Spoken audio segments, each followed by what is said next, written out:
Baik, kita mulai. Bismillahirrahmanirrahim. Assalamualaikum warahmatullahi wabarakatuh. Waalaikumsalam warahmatullahi wabarakatuh.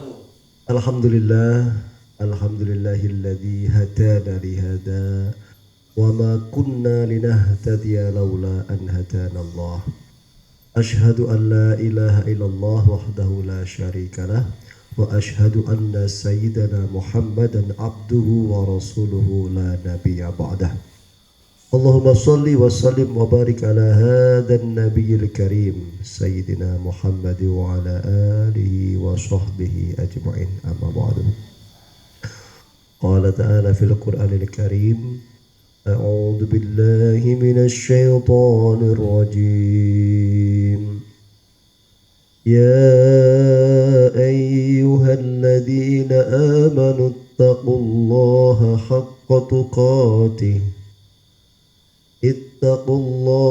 حق تقاته ولا تموتن إلا وأنتم مسلمون. Sadaqallahul Azim. Surat Ali Imran 102. Boleh dibuka Ali Imran 102. Saudaraku sekalian, Bapak-bapak dan saudara-saudara sekalian yang hadir pada kesempatan malam hari ini, alhamdulillah kita masih diberikan kesempatan oleh Allah Subhanahu wa taala. Hidup kita ini sangat singkat. Seandainya kita padatkan dengan menuntut ilmu, kita habiskan untuk menuntut ilmu, itu pun hanya mendapatkan sesuatu yang sedikit ya. Karena ilmu Allah itu seperti samudra luas, sedangkan yang diberikan kepada manusia itu hanya setetes air ya.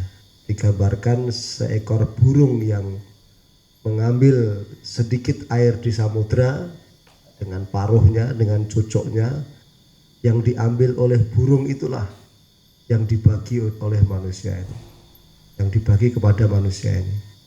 Itu pun kalau kita menggunakan seluruh hidup kita untuk mencari yang diambil burung itu tadi, itu nggak akan selesai itu, Pak.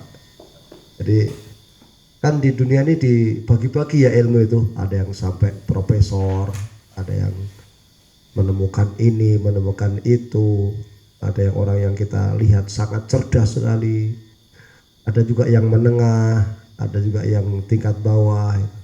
Itu adalah mengambil bagian dari yang satu tetes itu tadi. Jadi tidak mungkin seseorang itu bisa mengambil setetes itu untuk dirinya sendiri, nggak mungkin gitu ya. Itu seandainya waktu itu kita pakai semuanya untuk menuntut ilmu, itu tetap gak dapat banyak, itu tetap dapatnya itu sedikit, apalagi tidak dipergunakan untuk menuntut ilmu waktu-waktu kita ini, maka dapatnya semakin sedikit. Padahal ilmu ini sesuatu yang sangat penting. Karena apa? Siapa yang ingin bahagia dunia harus memiliki ilmu. Ya kan, waman aradal akhirah fa'alaihi bil ilmi, yang ingin akhirat juga harus memiliki ilmu. Waman aradahuma fa'alaihi bil ilmi, dan siapa yang menginginkan kebahagiaan keduanya, dunia dan akhirat, dia juga harus dengan ilmu. Itu syarat gitu. Jadi kebahagiaan itu akibat, ilmu itu syaratnya gitu.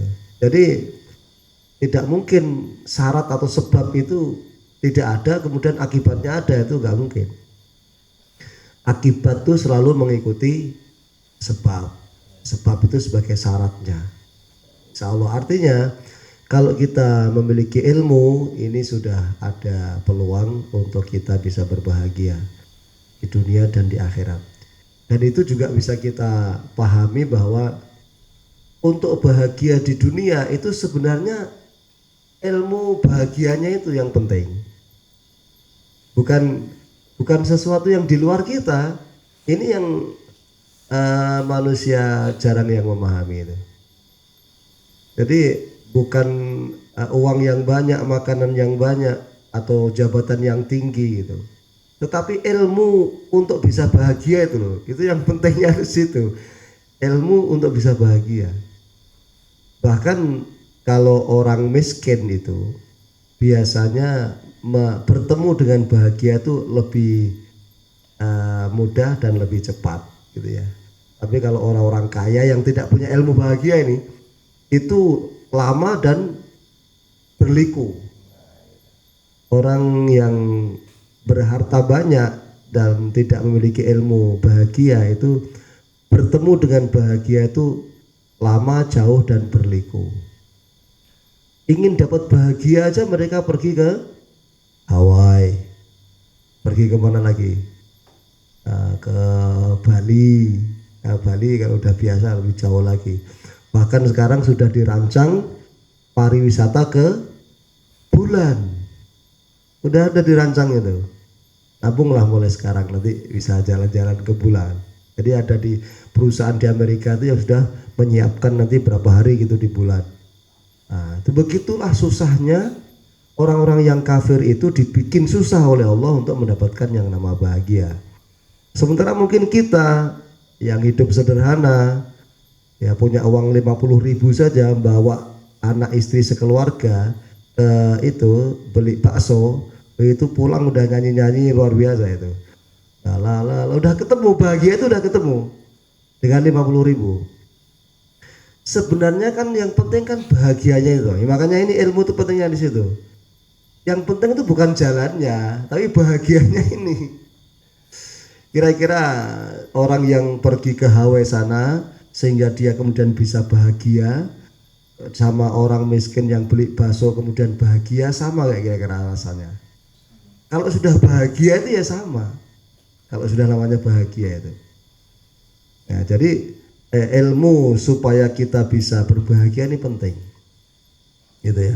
Ini yang harus kita pahami bersama-sama. Gitu. Jadi justru orang-orang yang ingkar kepada Allah itu dibikin susah oleh Allah untuk bahagia. Dia kalau melihat bakso belum ketemu bahagia. Masa konglomerat nengok bakso sudah bahagia? Belum Pak ya.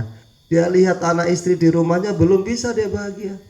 Dia melihat kampung halamannya kompleksnya, padahal udah komplek elit itu, nggak bisa bahagia, nggak ketemu bahagia di komplek elit itu. Dia pergi ke kota, misalnya kalau di sini ya ke Pekanbaru, lihat Pekanbaru tuh belum bisa ketemu bahagia.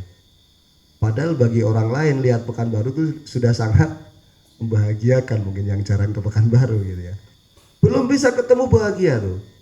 Pergi ke Jakarta dia, ibu kota Indonesia, banyak yang menarik di sana. Belum bisa bahagia ya karena dia sudah berulang kali ke sana ya. Akhirnya itu tadi pergi ke seluruh permukaan bumi ini dia tidak menemukan bahagia tuh. Akhirnya dirancanglah pergi ke bulan sana. Itu bukan kok hebat Pak, itu dia sedang disengsarakan oleh Allah. Sedang disengsarakan oleh Allah. Inilah ini salah satu contoh maksud dari siapa yang ingin bahagia di dunia harus punya ilmunya. Nah kalau punya ilmunya bahagia di dunia ini tinggal di gubuk bambu itu pun kucing pun menari, ikut bercanda-canda, ya kan? Kucing pun menari bersama dia gitu, ikut bercanda-canda. Kenapa Rasulullah itu tinggal di rumah yang sangat sederhana, tidak ada barang-barang mewah di situ, tidur beralaskan pelepah kurma. Tapi beliau sangat berbahagia karena beliau memiliki ilmu bagaimana bahagia.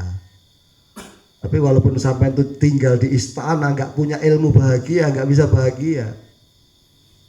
Nah di situ ya. Begitu juga dengan kebahagiaan di akhiratnya, apalagi nih. Kebahagiaan dunia diilmui, kebahagiaan akhirat apalagi ini, maksudnya apalagi itu, apalagi ini ya perlu harus diilmui. Kenapa? Karena akhirat itu sesuatu yang belum terjadi ya, sesuatu yang belum terjadi. Bagaimana kita itu bisa menempuh perjalanan itu dengan sukses? Tanpa ilmu nggak mungkin, tanpa pengetahuan nggak mungkin. Nah oleh karena itu semuanya penting untuk menuntut ilmu. Alhamdulillah, mudah-mudahan kita semua yang senantiasa bersemangat menuntut ilmu, karena salah satu syarat ilmu itu supaya mau sama kita itu wahirsin. Nah, khirsin itu semangat. Ilmu itu mau sama kita kalau kita itu semangat. Itu kata yang memegang kunci ilmu itu loh. Jadi Rasulullah itu mengatakan ana madiatul ilmi wa ali babuha gitu. Saya itu kotanya ilmu dan Ali, maksudnya Ali bin Abi Thalib karamallahu wajhah, dia pintunya. Nah, yang mengatakan ilmu itu harus ada 6 syarat itu adalah Sayyidina Ali. Ya, Sayyidina Ali mengatakan ilmu itu bisa diraih dengan 6 syarat. Nah, salah satunya adalah khirsin, kesemangatan. Jadi kalau kita itu males nyarinya, ilmu juga males ngikut sampean itu. Juga males dia. Pokoknya orang-orang dulu itu begitu payahnya dia menuntut ilmu itu, sampai sambil berpuasa, sholat malam tidak berhenti. Pokoknya kalau berpayah-payah menuntut ilmu itu mereka senang, karena itulah maharnya, itulah syaratnya supaya ilmu itu bisa didapat. Kalau sekarang kan cepat menyerah ya, punya kehujanan aja udah minta dijemput gitu ya. Dia kasihan kehujanan minta dijemput gitu. Makanya kemarin saya balas itu, saya balas mudah-mudahan dengan susah payahnya itu nanti membuat kesuksesan di waktu masa depannya kan gitu. Karena karakter ilmu itu bisa didapat tuh kalau berpayah-payah. Berpayah-payah itu ya tidak memayahkan diri sih, tapi apapun kendalanya itu dihadapi gitu loh. Bukan kita memayahkan diri, bukan. Tapi bagaimanapun kendalanya dihadapi. Itu berpayah-payah itu maksudnya di situ. Saya yakin bahwa Pak ini dan saudara sekalian datang kemari duduk di sini itu sudah melewati berbagai macam rintangan-rintangan ya. Kayak Doraemon itu apa? Kayak film apa itu yang ada lembah, ada gunung, ada melewati parit, melewati lembah, melewati gunung, banyak jebakan-jebakan yang sudah dibuat sejak dari sampean berniat datang ini, kapan datang itu. Itu sudah, apalagi kalau sudah rutin kayak gini ya. Kalau sudah rutin itu setan udah tahu jadwal kita ini, dia udah tahu. Ini Pak Michael kalau malam Sabtu pasti ini mau ngaji. Nah, itu sudah sejak kemarin lah, udah mungkin seminggu yang lalu jadwalnya malam Sabtunya itu dijebak. Makanya saya selalu mengingatkan tuh berhati-hati gitu. Dibikin acara itu ya jangan malam Sabtu. Malam Sabtu walaupun kita rencana itu berat, itu sudah diteliti oleh para peneliti ya. Walaupun mau pergi jalan-jalan lah ke Taluk, nanti Isa udah di sini, itu di sana setan sudah nungguin bagaimana semua belok ke sana dulu, belok ke sini dulu. Ya, sehingga terakhir nggak terkejar. Itu sudah seperti itu memang. Ya, sehingga harus betul-betul bersungguh-sungguh. Nah, kajian kita pada malam hari ini juga masalah kesungguhan ini. Di dalam Al-Quran itu ada 3 perkara yang kita harus bersungguh-sungguh melakukannya. Nah, ada 3 perkara yang kita itu harus melakukannya secara bersungguh-sungguh. Yang pertama yaitu takwa. Takwa itu tidak boleh asal-asalan, tapi takwa itu harus sebenar-benarnya takwa, sekuat tenaga takwa. Ya, bersungguh-sungguh dalam bertakwa. Nggak boleh asal dikerjakan, nggak boleh asal selesai, yang nggak boleh asal lewat gitu saja, tidak. Tapi harus dengan kesungguhan.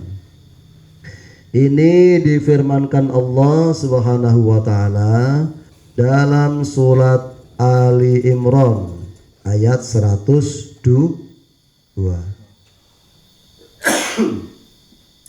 Saya mohon dibacakan ayatnya yang bagus Pak Ustadz Gustiono dengan memakai mikrofon, karena ini nanti yang melihat tayangan kita ini bisa ratusan orang, mungkin bisa ribuan orang. Ya, dibaca yang bagus dengan irama soba soba apa Hijaz. Assalamualaikum. Silakan Pak. Silakan ya, nanti sebelah situ biar nggak tertutup ini kameranya. Silakan dibacakan yang bagus tilawahnya. أعوذ بالله من الشيطان الرجيم بسم الله الرحمن الرحيم يا أيها الذين آمنوا اتقوا الله حق تقاته ولا تموتن إلا وأنتم مسلمون. Sadaqallahul adzim. Allahumma arhamna. Ya ayyuhalladzina amanu. Ya ayyuha itu panggilan, ya nida. Kalau kita wahai, kalau kita kan wahai. Kalau orang Arab ya ayyuha. Ya ayyuha. Kalau kita wahai, hampir mirip ya. Wahai ya ayyuha. Alladzina orang banyak amanu yang telah beriman. Ya ayyuhalladzina amanu artinya wahai orang-orang yang beriman. Perlu kita ingat lagi di dalam Al-Quran, Allah memanggil kita itu dengan beberapa panggilan, ya.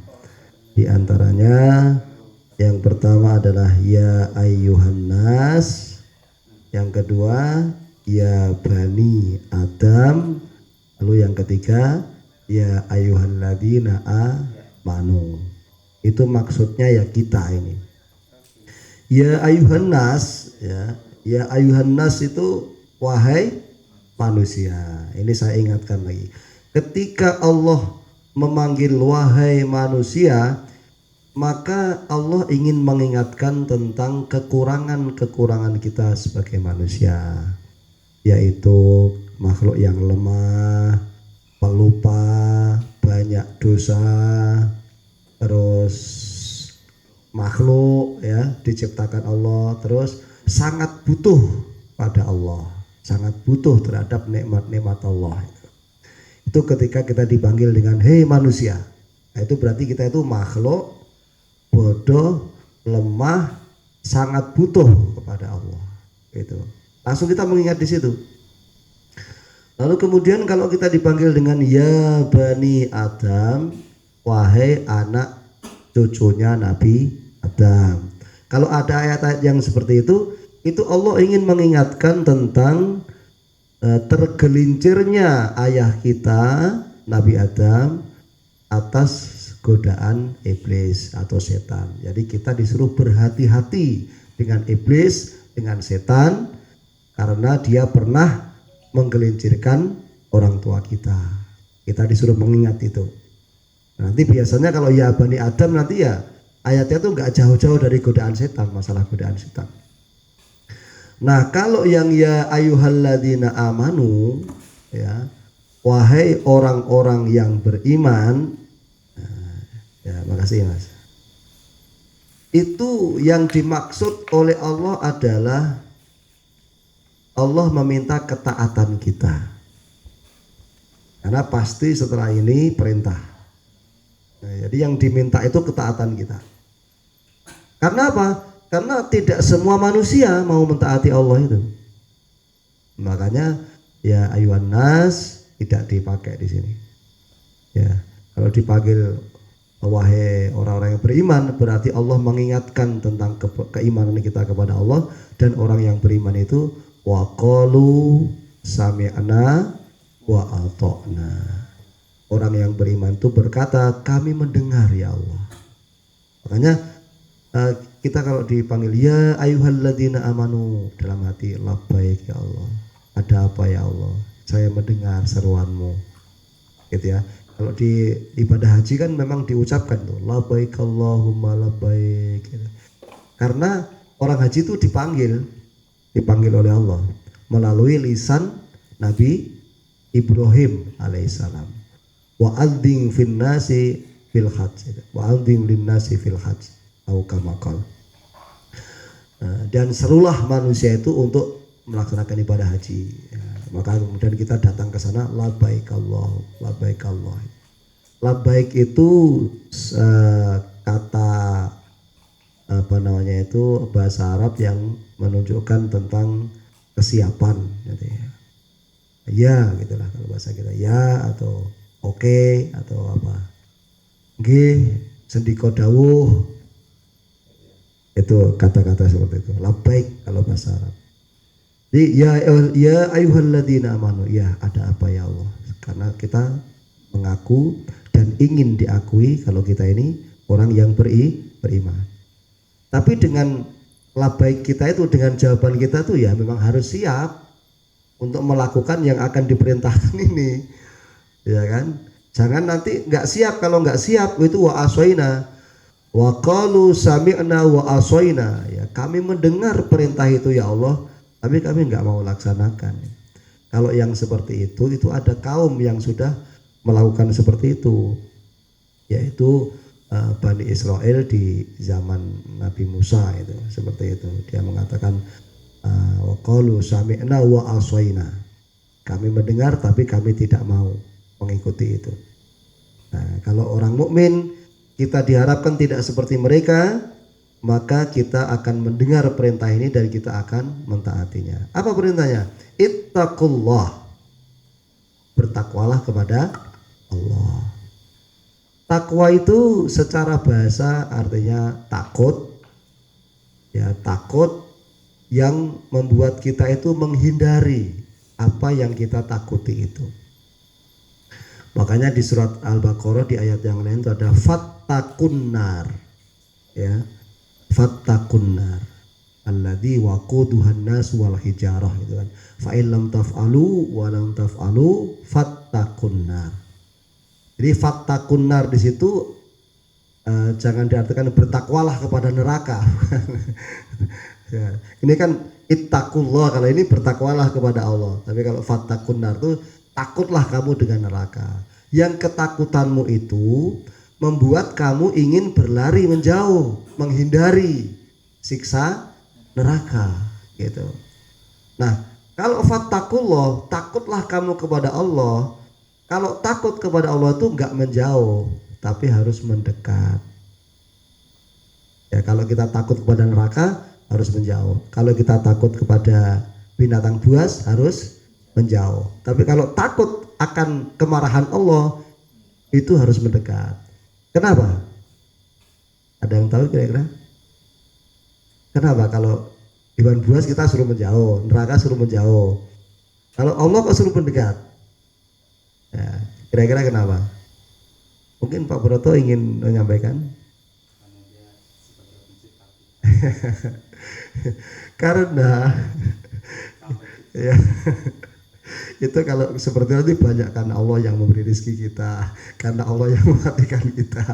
Ya, baik, itu jawaban yang bagus, cuman dalam bab ini kurang tepat. Kenapa kita harus mendekat kepada Allah? Karena berlari kemanapun kamu untuk menghindari kemarahan Allah itu tidak bisa.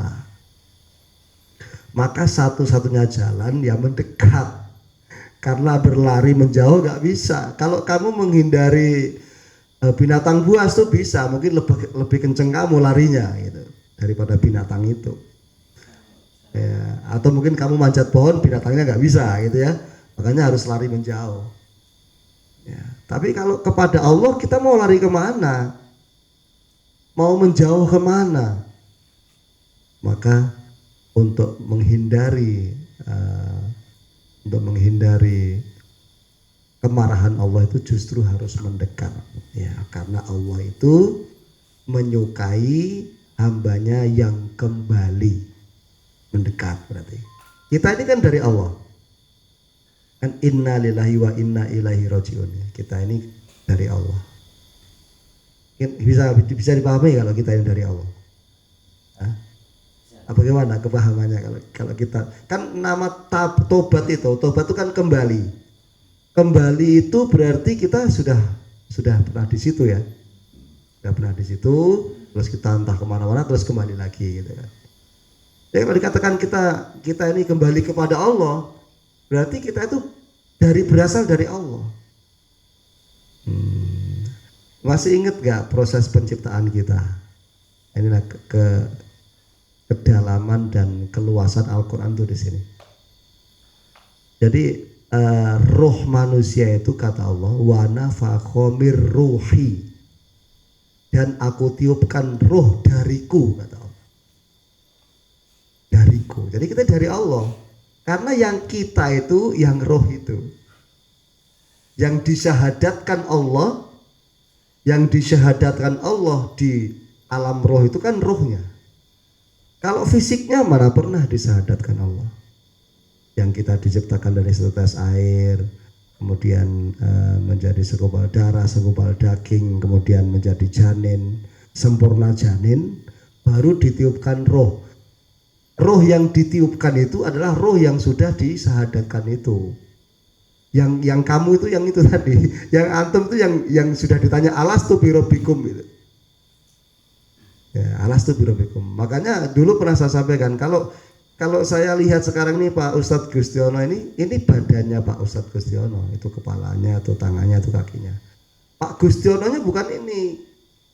Pak Gustiono itu rohnya itu, dan itu min amri Robbi, karena pernah seseorang bertanya kepada Rasul, apa sih roh itu?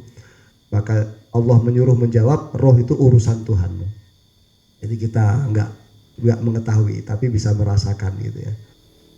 Ini yang Pak Gustiono itu yang dulu pernah disyahadatkan, sedangkan yang saya lihat ini adalah wadahnya, tempatnya. Makanya nanti wadahnya ini bisa mati, bisa berkalang tanah, bisa hancur menjadi tulang-tulang, menjadi tulang-tulang yang berserakan, hancur karena sesaat jasad sudah meninggal itu segera dari kamar yang indah, ya, tilam yang empuk, ya kan, dibawa ke alam kubur itu dimakan cacing-cacing tanah, habis. Tapi Pak Gustiono enggak, dia harus bertanggung jawab terhadap apa yang dilakukan tubuhnya yang sudah hancur dulu waktu dia mengendalikan itu. Karena yang mengendalikan tubuhnya ini Pak Gustiono, dia yang harus tanggung jawab. Kalau tubuhnya sudah habis dimakan tanah, tapi apa yang dikerjakan tubuhnya dulunya Pak Gustiono harus bertanggung jawab. Nah di situ itu yang kembali kepada Allah. Makanya bertaubat itu artinya kan kembali. Ya. Allah itu mencintai orang yang kembali kepada Allah. Berarti setelah dia menjauh, kemudian dia mendekat lagi. Itu tadi. Ya, makanya innallaha yuhibbut tawwabin. Allah itu mencintai orang-orang yang bertaubat. Makanya tadi kalau kita disuruh takut kepada Allah itu harus mendekat. Karena dengan mendekat Allah mencintai. Gitu. Dengan kamu kembali aja itu Allah mencintai. Ya Allah itu tidak sama dengan kita, tidak punya rasa dendam kayak manusia ini. Kalau manusia kan walaupun orang sudah minta maaf, dia kembali kepada kita setelah dia berbuat salah, terus kembali kepada kita minta maaf, kita memaafkan dengan lisan mengatakan, ya saya maafkan. Tapi begitu orang itu pergi, kita ngomong sama istri, aku saja nih ya males itu. Soalnya udah parah kali nyakitin saya itu. Nah, itulah manusia itu gitu, ada sisanya dia. Tapi kalau Allah tidak. Apakah salah? Apakah salah manusia itu seperti itu? Ya tidak salah. Malah itu pas, manusia itu harus begitu. Nanti kalau nggak ada bekasnya nanti sama dengan Allah jadi. Jadi memang harus begitu. Harus ada mangkel-mangkelnya sedikit kita ini. Baru itu cocok jadi manusia. Kalau nanti langsung bisa memaafkan, langsung bersih gitu ya nggak mungkin, nanti sama dengan Tuhan nanti kita. Tapi kalau Allah itu tidak sama dengan kita, makanya dia tidak ada bekas-bekasnya. Pokoknya orang kembali kepada Allah akan mendapatkan ampunan yang luar biasa. Dalam hadis itu fala ubali, aku tidak pedulikan lagi walaupun engkau membawa kesalahan seberat bumi seluas langit. Itu ada di hadis arba'in itu, hadis yang ke-42 nanti antum buka di situ. Nah, itu aku tidak pedulikan lagi yang dosamu yang sebanyak itu tuh. Yang penting kamu mau kembali. Makanya Allah itu tidak benci orang yang berdosa, enggak. Tapi Allah itu benci orang yang tidak mau bertaubat. Nah itu. Nah ini kita disuruh bertakwalah kepada Allah. Ya. Tapi itu secara bahasa tadi ya takut. Kalau ulama mempermudah kita, takwa itu adalah menjalankan perintah Allah dan menjauhi larangannya. Itu lebih gampang. Sebenarnya lebih ringkas lagi menjalankan perintah Allah. Nah, itu yang lebih ringkas. Di takwa itu menjalankan perintah Allah. Nah, kadang-kadang perintah itu isinya suruh melakukan sesuatu. Kadang-kadang isi perintah itu suruh meninggalkan sesuatu. Jadi yang kita anggap selama ini melaksanakan perintah itu kan yang baik-baik itu kan. Menjauhi larangan itu yang buruk-buruk gitu.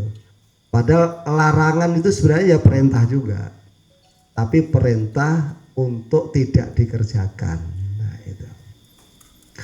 Kalau yang baik-baik itu perintah untuk dikerjakan. Makanya takwa itu ya melaksanakan perintah Allah. Untuk melaksanakan perintah Allah itu haqqa tuqatih, sebaik-baiknya, sejujur-jujurnya, sebenar-benarnya. Hak itu artinya benar, ya, benar, jujur, baik, jujur, benar, kemudian ya sungguh, tuh dalam bahasa Indonesia tuh kesungguhan, kebenaran, kejujuran gitu. Makanya kemarin saya sampaikan ke Pak Muri, kalau antum jujur ini sudah tahu kalau peci ini hitam, kan ini hak namanya, ini hak, kebenaran, kejujuran. Kalau memang warnanya hitam ya sudah, bilang hitam, mau bilang apa lagi gitu loh. Nah, jadi takwa kepada Allah tuh sampai di posisi itu gitu loh Pak. Kalau kita kembali kepada hak ini, kepada kebenaran ini, itu Pak Muri pun jadi malu kalau dia itu minta ganjaran dari Allah itu tentang pahala-pahala ibadahnya itu. Kenapa? Karena berubudiyah kepada Allah itu kebenaran. Ngapain kita minta bayaran gitu loh? Kebenaran tuh kalau contohnya nih warna hitam, ya kan? Kalau antum ditanya ini warnanya apa, kan nggak usah dibayar. Si antum tuh bilang ini pasti hitam kan? Memang warnanya hitam gitu. Apa perlu saya bayar supaya bilang hitam? Kalau antum minta bayaran untuk bilang hitam di warna hitam, itu berarti antum sedang tidak percaya kalau ini warnanya hitam, atau antum itu atau warnanya ini tidak hitam tapi antum dirayu tak kasih uang lah nanti bilang hitam. Nah, gitu. Jadi seolah-olah itu ya saya mau lah suruh rukuk sujud, tetapi yo enek lah balesannya, masa yo ora swarga ta opo lah gitu ya. Antum kan berharap seperti itu. Itu kan bisa dipahami seolah-olah sujud kepada Allah itu suatu kesalahan. Terus disuruh benar, kalau dikasih iming-iming itu baru antum itu menganggap kebenaran gitu loh. Sekarang saya tanya, antum rukuk sujud menyembah Allah itu kebenaran atau kebatilan? Benar atau salah itu? Manusia, makhluk berubudiyah kepada Tuhan itu benar atau salah? Ya, kalau benar itu ya sudah laksanakan aja. Kita lanjutkan ya. Nah itu pelan-pelan antum pahami itu supaya antum tuh enak beribadah itu. Karena kenapa ibadah itu bisa menenangkan? Ala bidzikrillah tatmainnul qulub. Kenapa sholat itu bisa mententramkan hati? Nah, para sahabat Nabi dan orang yang melakukannya itu kenapa? Karena dia kebenaran Pak. Kebenaran. Kalau sudah antum pahami ini kebenaran. Kebenaran itu menenteramkan hati. Coba saya di tempat yang lain saya kasih contoh. 2 tambah 2 itu sama dengan 4. Itu kebenaran namanya. Itu walaupun sampean ditodong pistol di kepala sini ya tetap bilang 4. 2 tambah 2. Nggak perlu diancam-ancam itu. Ya kan? Dan antum kita ketika mengatakan 2 tambah 2 sama dengan 4 itu ya tenang, bisa makan enak, bisa tidur nyenyak. Itulah kebenaran itu. Tapi kalau antum itu menjawab 2 tambah 2 sama dengan 5, ya nggak bisa tidur, ya nggak bisa makan, ya. Karena itu kebatilan, kesalahan. Makanya kebatilan, kesalahan itu membuat hati manusia itu tidak tenang. Makanya dalam salah satu rincian ya Ibnul Qayyim itu mengatakan, apa sih dosa itu? Ya dosa itu yang membuat hatimu tidak tenang. 2 tambah 2 kok suruh bilang 5 itu macam mana bisa tenang? Ya kepikiran terus lah. Misalnya nih contohnya, anak kita sekolah garap PR, 2 tambah 2 berapa ya? 5. Terus dia pergi, kan kepikiran pasti. Kok aku bilang 5 tadi ya? 2 tambah 2 kan 4. Kalau belum dibetulin itu belum tenang. Nah itu. Jadi hak itu, kebenaran itu yang membuat kita tenang. Jadi kalau antum tuh memahami sholat itu sebuah kebenaran ya, artinya sebuah kemestian, sebuah keharusan. Wong kita tuh dikasih nikmat begitu banyaknya loh.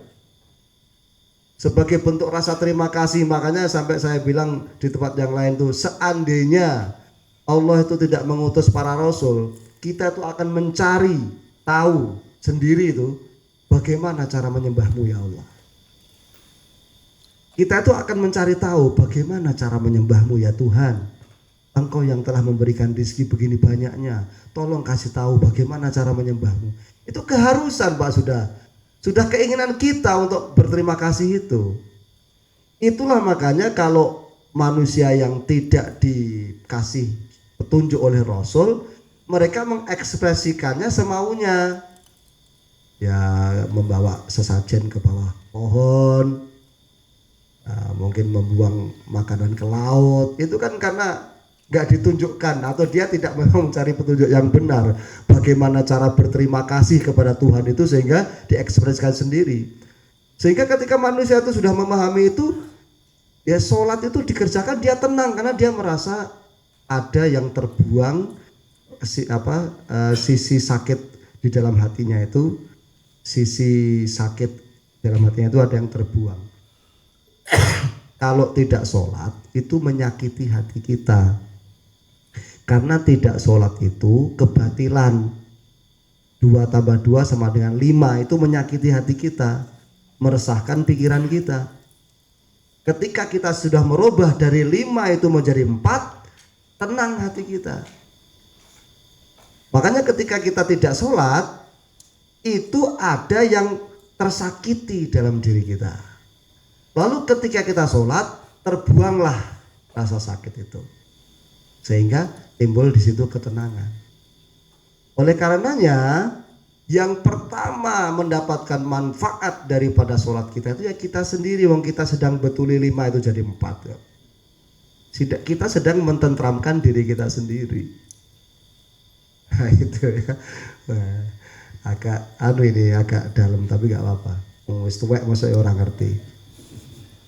Sehingga kita tidak ada lagi namanya kok diancam di apa, udah kerjakan aja. Wong itu memang, masa kita lo dikasih hidup kayak gini indahnya, makanan bukan nggak payah ini bikin ini ubi ini loh, ubi tela-tela ini bukan nggak payah. Kalau seandainya ini nggak ada, coba cari orang yang bisa bikin ini, ya kan? Nah, makanya kemarin saya bilang juga dengan Pak Muri, kalau orang yang awam yang tidak berilmu makan tela-tela itu ya konsentrasinya ya di kelezatannya, oh enak ya. Tapi kalau orang yang berilmu makan tela-tela itu dipikirkan, kok iso ngene ya Allah, pintere enggak ini kok ya ora atos ya ora empuk ya enak ini, sampai dia kepada Allah. Nah itu loh, orang Arab dulu kalau lihat onta ya yang ditengok ya bagusnya, ya bisa dibawa, bisa ditunggangi, ya kan, terus bisa dijual dapat uang banyak. Allah mengingatkan lagi, kenapa kamu tidak perhatikan onta itu? Dan mereka udah lihat tiap hari. Nah di situ ya. Nah, ini hakko tuqatih. Jadi kalau bertakwa kepada Allah itu sampai yang sebenar-benarnya, sehingga hatimu bisa tenang. Sekarang berbuat baik ini kepada Allah ya. Kalau kepada Allah, hablum minallah, antum nampaknya sudah paham. Jadi tinggal sholat dikerjakan, puasa dikerjakan. Jadi kalau kita puasa itu bangga Pak. Orang puasa itu bangga, aku sedang mengabdi pada Tuhanku. Udah cukup itu, nggak perlu lagi yang lain-lain.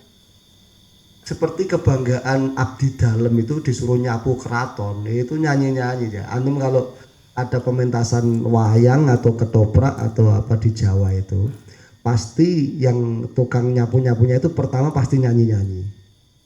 Nyanyi seneng gitu loh sambil lap-lap itu sebenarnya ada ininya, ada filosofinya bahwa dia sudah maton, sudah tenang di posisi dia sebagai pembantu itu. Jadi dia mengerjakan pekerjaan rumah itu dia merasa bangga mengabdi kepada rajanya ini. Bahkan dia merasa bersyukur, saya yang dipilih untuk tukang sapu ini. Nah gitu loh. Kira-kira perasaan itu bisa nggak masuk dalam diri kita? Saya yang dipilih Tuhan untuk menyembahnya. Sudah nggak usah mikir-mikir lagi. Kalau setelah itu kemudian dikasih surga ya alhamdulillah. Kalau kemudian itu setelah itu kita minta surga, itu juga dalam rangka ibadah. Makanya kemarin saya sampaikan juga. Kalau kita berdoa itu dalam rangka ibadah, karena Tuhan itu nyuruh, Allah itu nyuruh berdoa. Ya kita kan harus taat tadi kan. Disuruh berdoa ya berdoa, jangan disuruh berdoa nggak mau berdoa malah tambah susah lagi, itu jadinya sombong ketemunya. Makanya ibadah itu murnikan, nggak ada embel-embel apa-apa. Kalau kita berdoa itu karena disuruh. Ya Allah selamatkan dari neraka, ya Allah masukkan surga, jadikan anak-anakku soleh-soleha, mintalah semua rizki yang berkah. Itu nggak ada urusan dengan ibadah tadi. Jangan sholatmu untuk menambah rezeki, jangan sholatmu untuk meluluskan anak. Ibadahmu khususkan, doamu sendirikan. Doamu itu dalam rangka kamu juga mentaati Allah Subhanahu wa Ta'ala. Nah, bisa dipahami? Nah itu. Jadi sebenar-benarnya beribadah itu sampai kepada yang terbaik, karena sudah ada rasa kebanggaan di situ. Mengabdi kepada Allah itu sebuah kebanggaan. Makanya dalam Al-Quran itu fashhad bi annana muslimun. Ya, fashhadu dalam ayat yang lain. Bi anna muslimun. Saksikan kami ini orang Islam. Jadi menjadi hamba Allah itu bangga. Menjadi hamba Allah itu keren gitu. Menjadi hamba Allah itu bangga. Sujud kepada Allah itu keren. Kan semua pergerakan sholat itu kan gerakan penghormatan ya. Dalam tafsir Al-Misbah, Ustadz Quraisyab itu beliau mengatakan gerakan sholat itu adalah mencerminkan semua gerakan penghormatan yang pernah dilakukan oleh manusia. Kadang manusia menghormati orang lain itu dengan mengangkat tangan. Kadang manusia itu menghormati orang lain dengan rukuk, membungkuk. Kadang dengan duduk bersimpuh. Kadang dengan sujud. Nah, itu zaman-zaman. Ya pokoknya yang pernah dikerjakan manusia itu seperti itu. Pernah nggak ada orang yang menghormati orang lain dengan duduk bersimpuh? Ada di keraton-keraton itu, ya kan? Jangan coba-coba berdiri di depan raja. Ada nggak orang yang menghormati orang lain dengan berdiri justru? Ada. Pak Bupati datang, langsung berdiri semua. Makanya sholat itu ada berdirinya, ada lambian tangannya, ada rukuknya, ada sujudnya, ada apa? Duduknya, ada sujudnya. Nah, semuanya yang lain boleh dilakukan, tapi kalau yang sujud ini hanya untuk Allah, maka Allah itu paling senang kalau hambanya lagi bersujud. Antum ditakdirkan lahir bisa menyaksikan Allah sebagai Tuhan, terus dikasih taufik bisa bersujud, udah cukup, nggak butuh apa-apa lagi. Antum bisa lahir ke dunia ini ikut menjadi saksi. Kita itu ikut berteriak, aku jadi saksi memang Allah itu jadi Tuhan. Allah lah satu-satunya Tuhan. Itu sudah keren luar biasa itu. Kita dilahirkan untuk ikut menjadi saksi seperti makhluk-makhluk yang lain. Karena saudara-saudaramu ketika masih sperma itu ribuan yang nggak bisa jadi manusia. bukan dalam satu tetes sperma itu jadi manusia semua, enggak. Saudaranya Pak Michael ini banyak itu, waktu satu tetes dulunya itu banyak itu, semuanya mati. Pak Michael lah yang berhasil mencapai indung telur itu sehingga terjadi proses kehamilan. Maka ketika dimunculkan di dunia ini, kita begitu bangganya karena kita dikasih kesempatan untuk ikut berteriak asyhadu alla ilaha illallah. Nah, saya ikut menyaksikan kehebatan Allah dan keesaan Allah. Sudahlah kita ikut menyaksikan seperti itu, dikasih kesempatan Allah, ditakdirkan bisa bersujud lagi kepada Allah.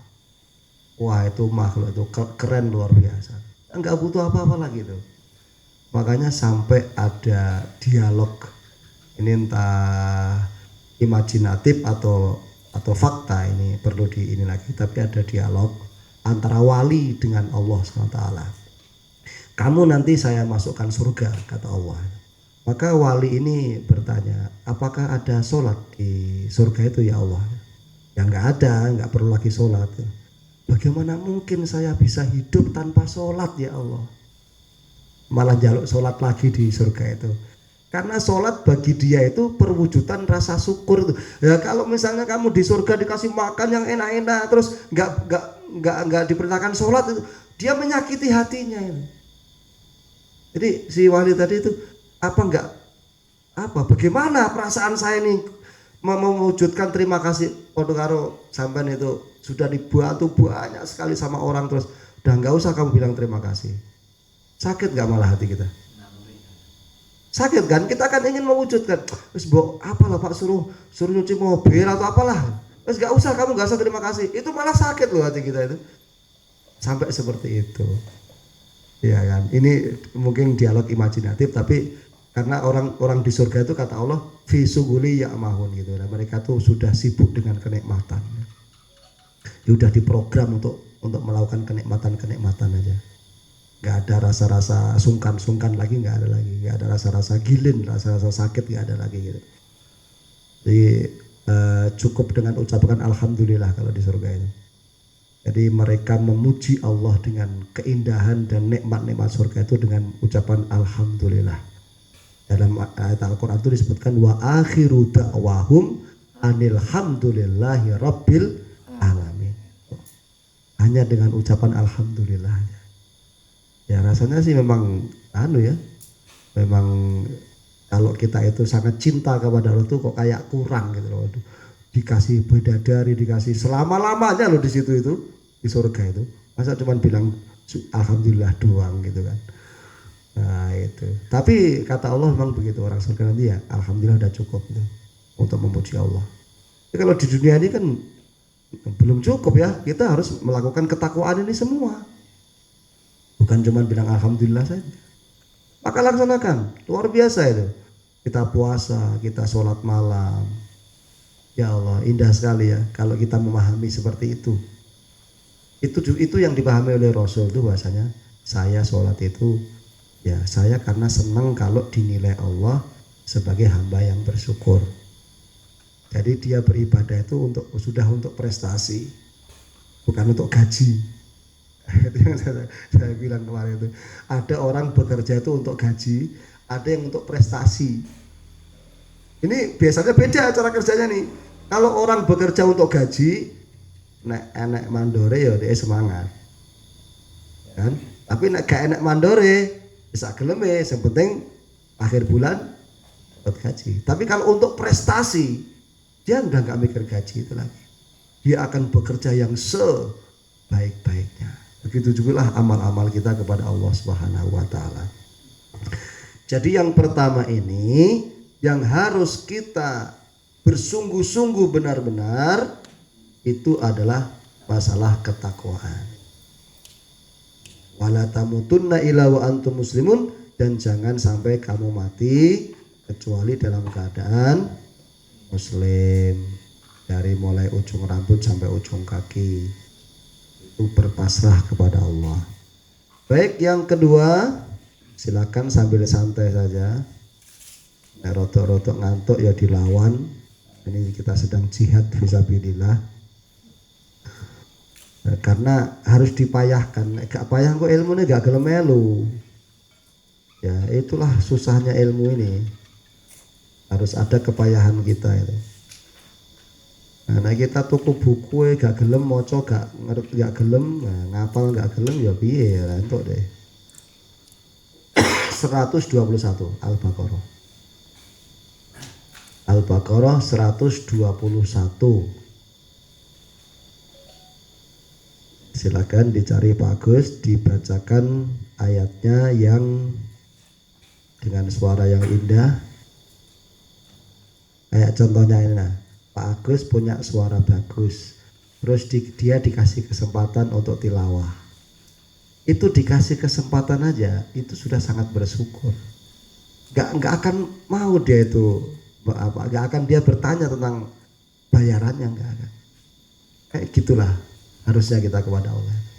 Dikasih kesempatan, ya Allah, udah waktunya sholat, umur masih ada, itu udah luar biasa. Silakan Pak Agus.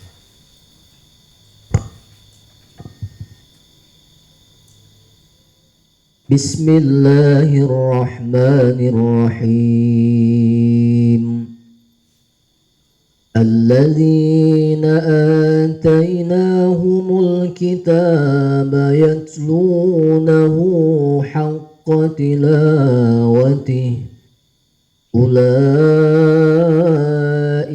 يؤمنون به ومن يكفر به فأولئك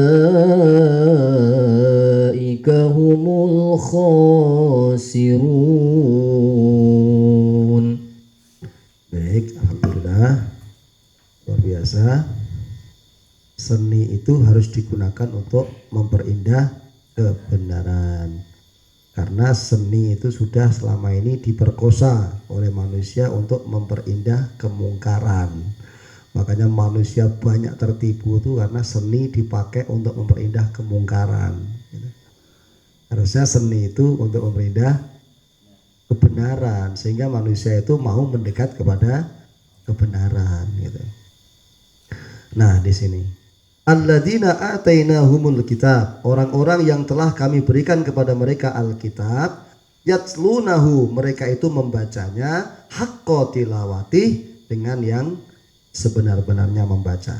Jadi tadi ada haqqa tuqati, sekarang haqqa tilawati.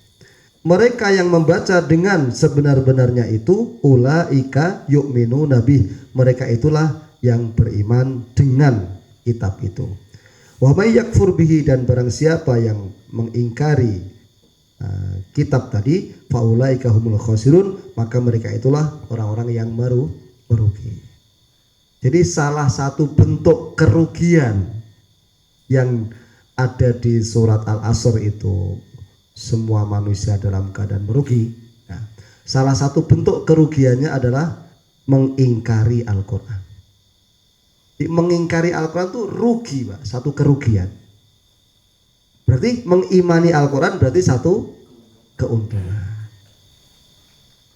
Manusia itu pengen untung apa pengen rugi? Untung.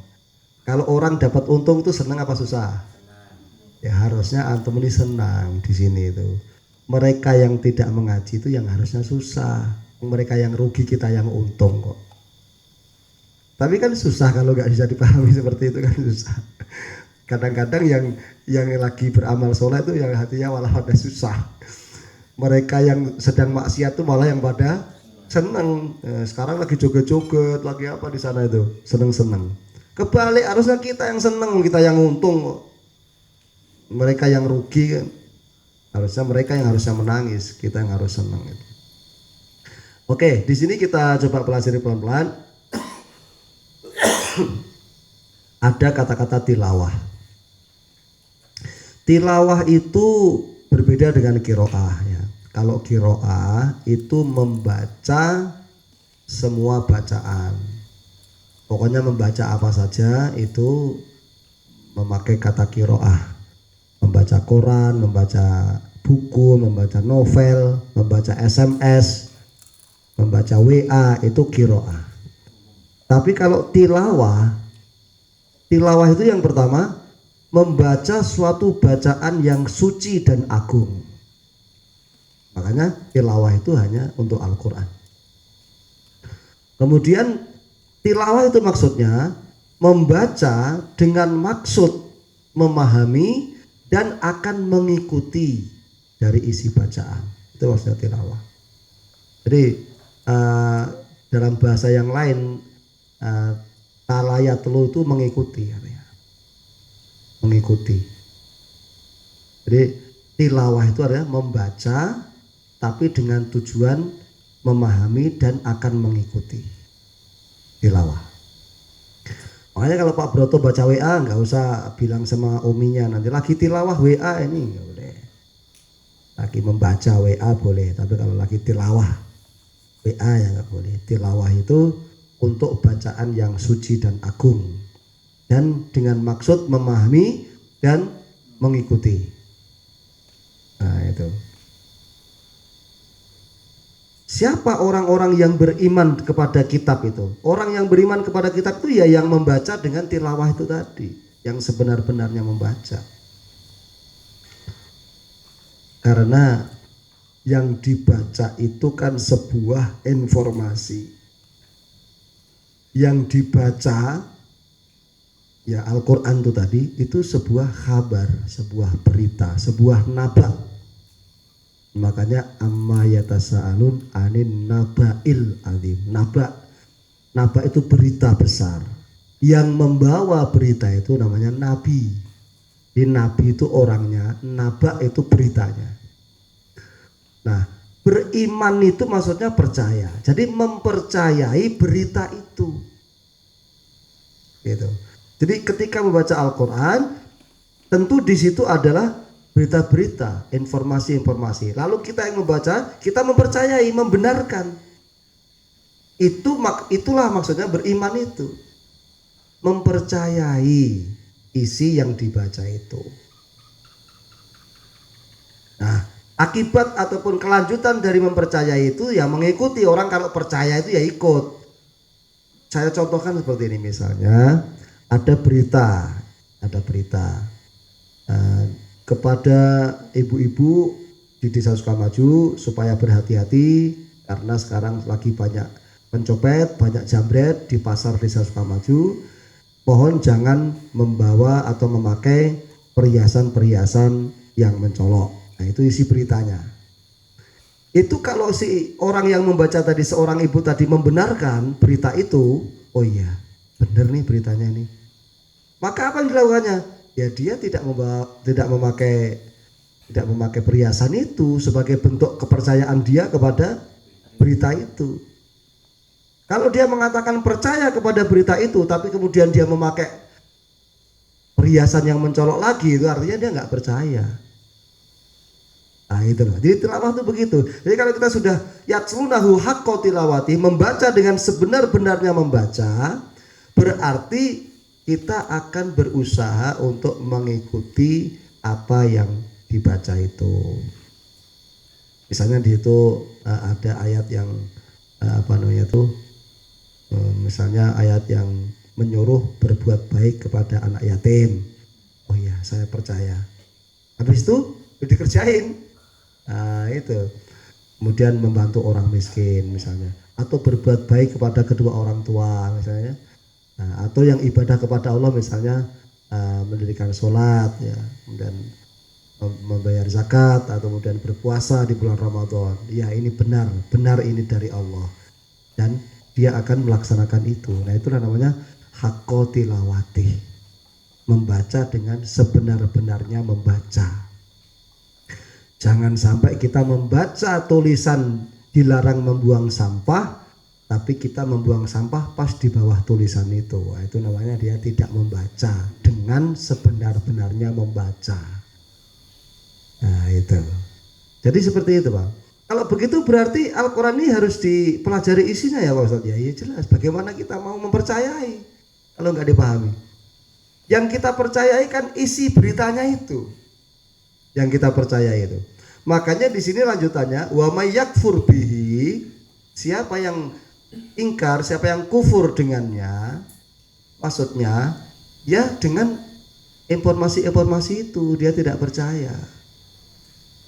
Jadi kalau orang-orang di zaman Nabi itu yang ingkar-ingkar itu bukan nggak mendengarkan Al-Quran, ya justru mereka dianggap ingkar itu ya karena setelah mendengarkan mereka tidak mau percaya. Itu loh disebut ingkar itu. Kalau mendengarkan saja belum, macam mana mau dibilang iman? Macam mana mau dibilang ingkar? Ya susah. Jadi mendapatkan berita dulu baru percaya atau ingkar dengan berita itu.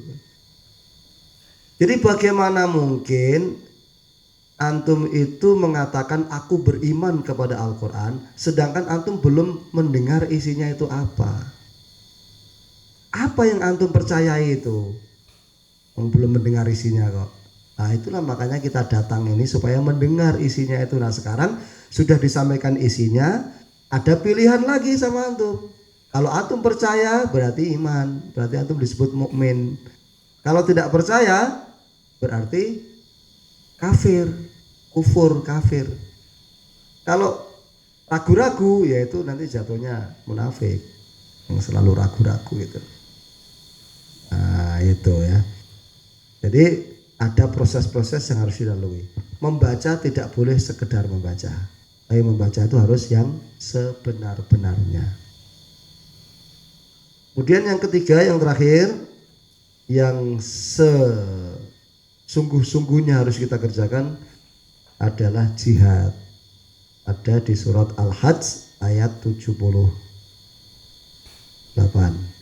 Surat Al-Hajj itu surat yang ke-22. Surat yang ke-22. 22 ayat yang terakhir. 78. Nah, ini agak panjang biar saya baca aja langsung. A'udzu billahi minasyaitonir rajim. Wajahidu fillahi haqqa jihadih. Huwa jtabakum wa ma ja'ala 'alaikum fid-din min kharaj. 'Alaikum fid-din min kharaj. Millata abikum Ibrahim. Huwa sammakumul muslimina min qabl wa fi hadha liyakuna ar-rasulu shahidan 'alaikum wa takunu shuhada'a 'alan nas faqimus salata wa atuz zakata wa'tasimu billah huwa maulakum fa ni'mal maula wa ni'man nasir.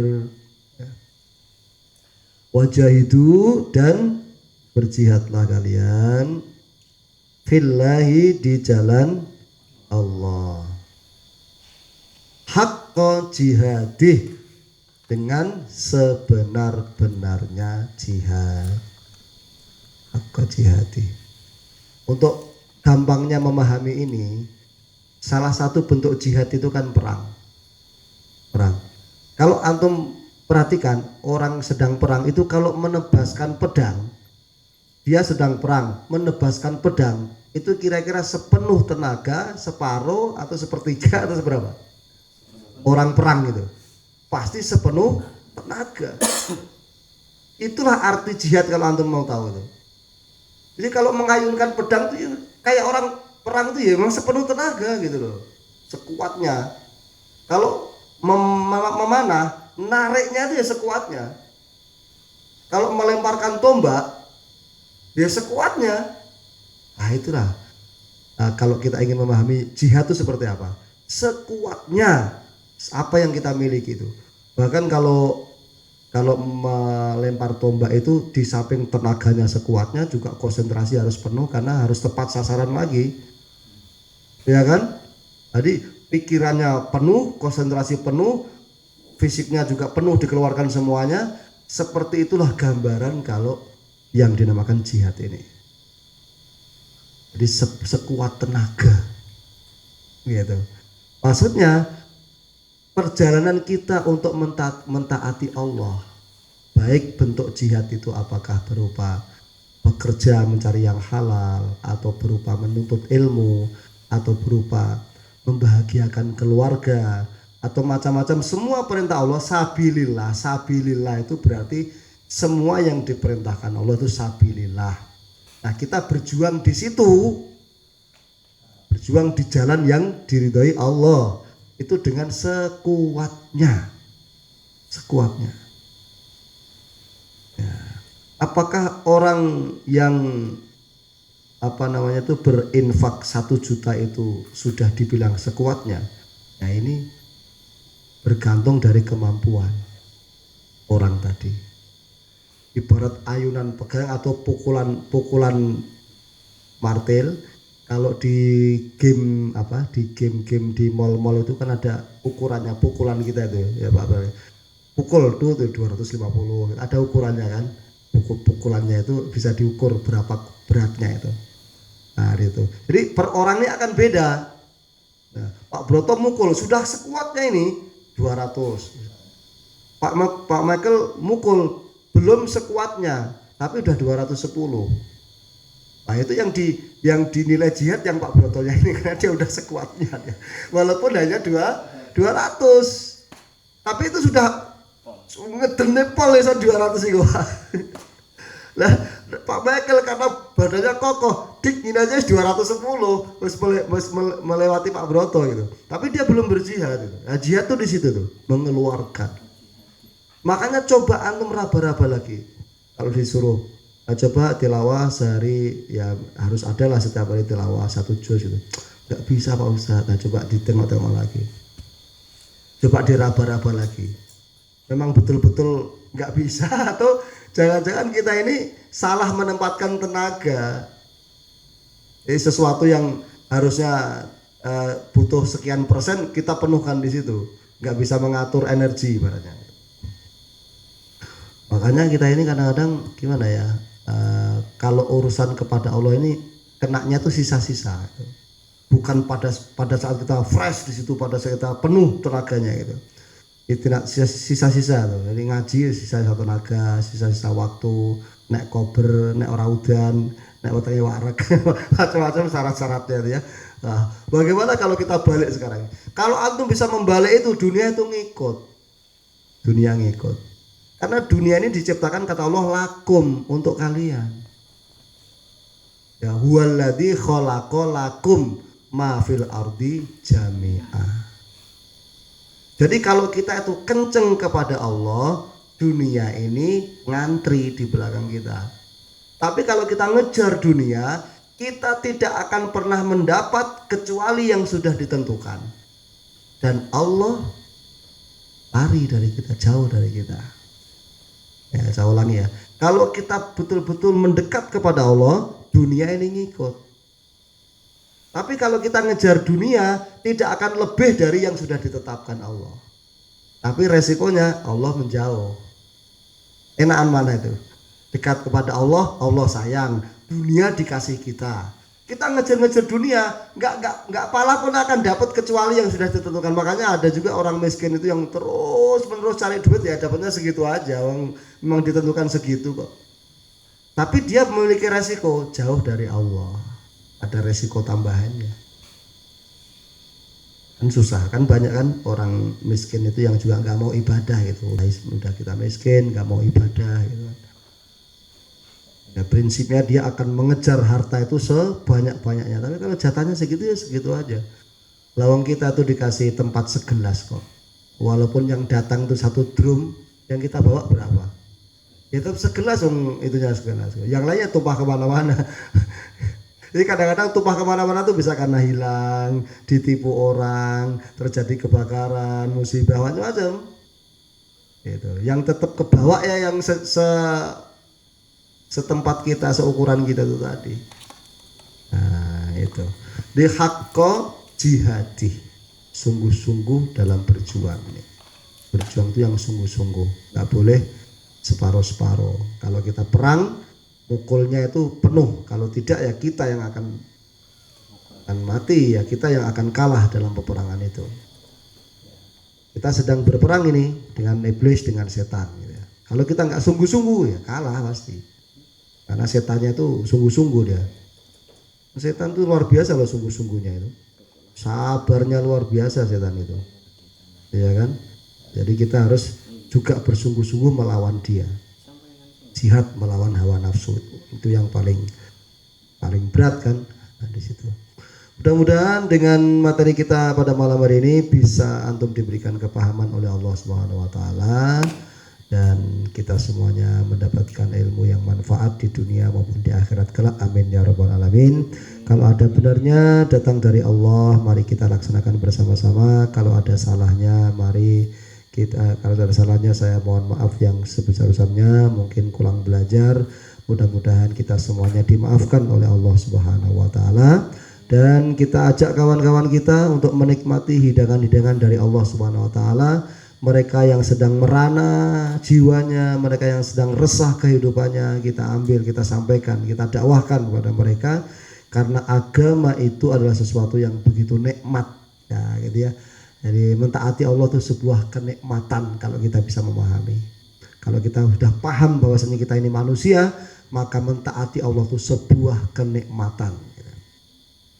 Demikian, wal afu minkum wallahul muwafiq ila aqwamit thoriq. Wassalamualaikum warahmatullahi wabarakatuh.